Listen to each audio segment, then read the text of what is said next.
You can support In the Past Lane by telling your friends about the podcast. Studies show that one of the top ways that people find new podcasts is by word of mouth. So please, talk it up. Thanks. Whoa, hit the brakes. You've arrived at the #1 drive-by for American history. Welcome to The Pit Stop.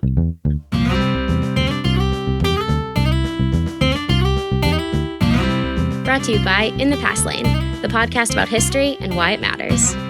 Here's Edward T. O'Donnell, your host and historian at large.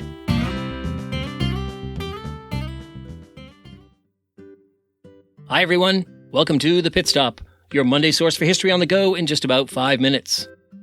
We offer this mini feature every Monday, in addition to our full feature episodes.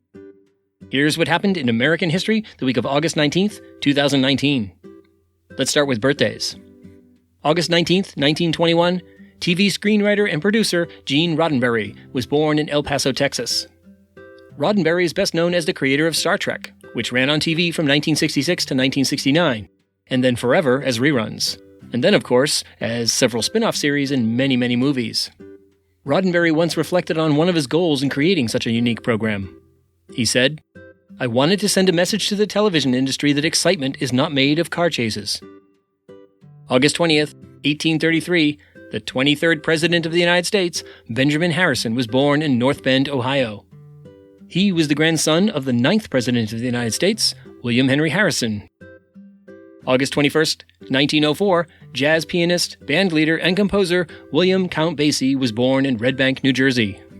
Basie, the first African-American male to win a Grammy Award, was one of the greats of the mid-20th century big band era.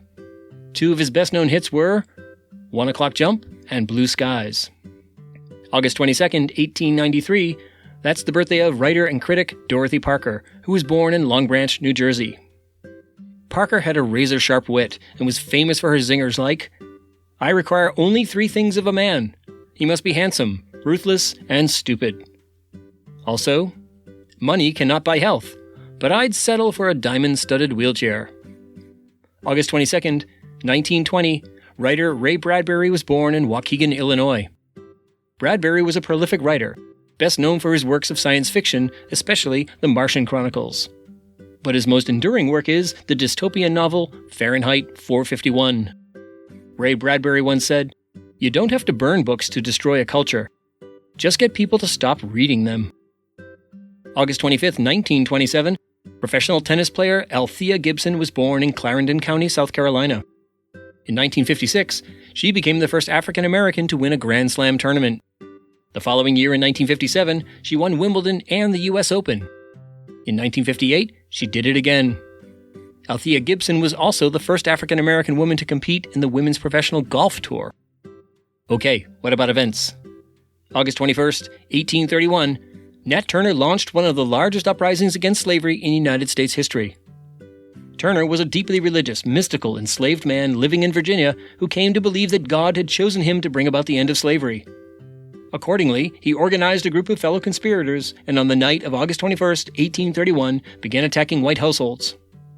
When the violence ended, some 60 whites had been killed, and in reprisal, about 120 African Americans, including Turner, were executed, often in gruesome manner. August 21st, 1858, the first of the 7 famous debates between Senator Stephen A. Douglas and Abraham Lincoln took place. At the time, the nation was increasingly divided over slavery, and the debates drew national attention, with Douglas defending the rights of slaveholders and Lincoln arguing that slavery must not expand beyond the South in order that it might gradually die out. Douglas eventually won reappointment to the U.S. Senate, but the debates helped position Abraham Lincoln to win the Republican nomination in 1860. August 23rd, 1927, Nicola Sacco and Bartolomeo Vanzetti were executed in Massachusetts for their alleged role in a deadly robbery. The two were Italian immigrants and avowed anarchists, and as a consequence, they received, by all accounts, an unfair trial. Thousands of immigrants and labor activists gathered in vigils in cities across the country on the night of the executions. August 24th, 1814, British forces burned the White House and many other buildings in Washington, D.C. This incident occurred at the height of the War of 1812, and the United States was lucky that both James Madison was not captured and that a famous portrait of George Washington was not destroyed. Okay, time for the last word. Let's give it to tennis great Althea Gibson, who was born 92 years ago this week. As a pioneering African-American athlete in the very white sport of tennis, she faced considerable racism throughout her career. And on this point, in 1957, after she won Wimbledon, she said, "Shaking hands with the Queen of England was a long way from being forced to sit in the colored section of the bus going into downtown Wilmington, North Carolina."